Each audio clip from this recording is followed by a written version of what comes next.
Nimeambiwa hapa na mwenyekiti wa CCM, nimeambiwa hapa na mbunge kwamba kuna kafidia bado kuna wengine hawajakapokea.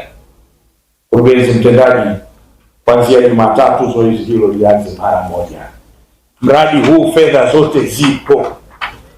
Ni sehemu ya maagizo ya Waziri wa Nishati Deogratias Ndejembi aliyoyatoa muda mfupi tu baada ya kuweka jiwe la msingi kwenye mradi wa ujenzi wa njia ya kusafirisha umeme wa kilovoti 220 kutoka Benako hadi Kyaka pamoja na kituo cha kupoza umeme Benako ambavyo kwa pamoja vinagharimu zaidi ya bilioni 270 za Kitanzania.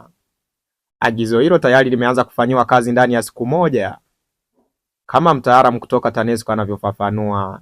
Naitwa Derek Dietrich Kaijana Ngoma, ni mpima ardhi na mchora ramani kutokea TANESCO makao makuu. Niko kwa ajili ya mradi wa kutokea Benako kwenda Kyaka wa kilovoti 220. Sasa hivi tumekuja kwenye zoezi la ulipaji wa fidia kwa wananchi ambao mali zao zimeathiriwa na mradi.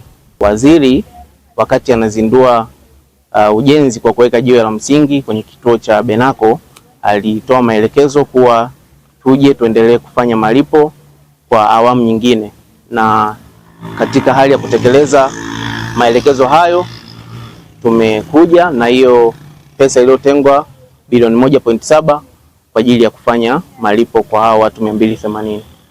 Tumeshalipa fidia kwa awamu ya kwanza, na sasa hivi serikali imetenga fedha kiasi cha bilioni 1.7 kwa ajili ya kulipa fidia kwa wananchi wanaopatikana kwenye kata ya Nyaishozi, kata ya Nyakasimbi, kata ya Bugene na kata ya Nyakahanga. Wananchi tunakutana na changamoto kadha wa kadha. Mojawapo ni migogoro. Kuna migogoro ambayo ilikuwepo, migogoro ya umiliki kati ya mtu na mtu. Sasa wanakuwa hawajatatua migogoro yao na wanakuja kudai fidia. Sasa tunakuwa tunawapatia miongozo mbalimbali ya kufata ili waweze kutatua migogoro yao, kisha waweze kuwasilisha nyaraka za utatuzi kwetu na baadaye tuweze kuandaa hundi kwa ajili ya malipo. Vile vile kuna changamoto ya mirathi. Tunatambua zoezi linavyoendelea, kuna wananchi wanatangulia mbele za haki, wafidiwa. Kwa hiyo tunawapatia pia taratibu za kufuata ili waweze kupewa mwongozo wa namna ya kupata usimamizi wa mirathi. Mara baada ya kupokea hundi ya malipo, mwananchi atapaswa kuondoka kwenye hilo eneo baada ya siku 30, yani mwezi mmoja. Tunampatia mwezi mmoja ili aweze kuweka sawa mambo yake. Kama ni kubomoa nyumba, kuna vifaa atahitaji kuvitumia sehemu nyingine atakapohamia, basi ndio huo muda tunampatia ili aweze kuwa ameshaondoa mali zake. Lakini pia tunawapa elimu kwamba wababa watakapopokea fidia zao wasikimbie familia kwenda kutumia vibaya hiyo fidia, hiyo pesa.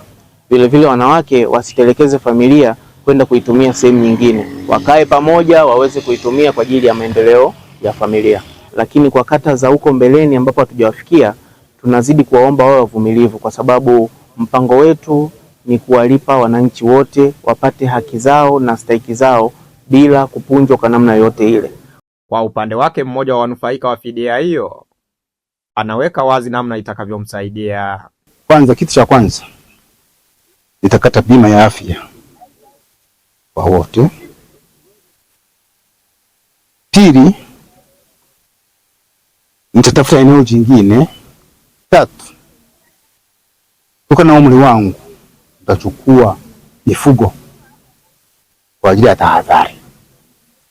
Wapo labda naweza nikaumwa au nikapata shida nyinginezo, nikachukua mifugo nikauza, kwa sababu hera ni mapambo yanaweza kaisha.